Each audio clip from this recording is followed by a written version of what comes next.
بسم اللہ الرحمن الرحیم۔ صحیح بخاری حدیث نمبر 2027۔ نبی کریم صلی اللہ علیہ وآلہ وسلم رمضان کے دوسرے عشرے میں اعتکاف کیا کرتے تھے۔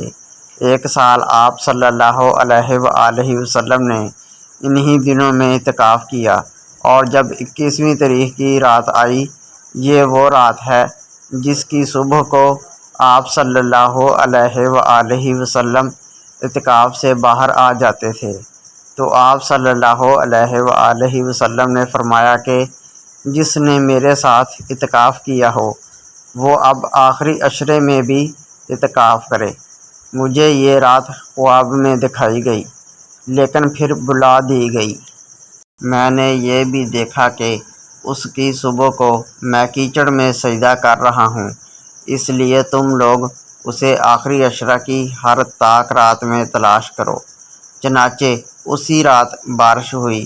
مسجد کی چھت چونکہ کھجور کی شاخ سے بنی تھی، اس لیے ٹپکنے لگی، اور خود میں نے اپنی آنکھوں سے دیکھا کہ 21ویں کی صبح کو رسول اللہ صلی اللہ علیہ وآلہ وسلم کی پیشانی مبارک پر کیچڑ لگی ہوئی تھی۔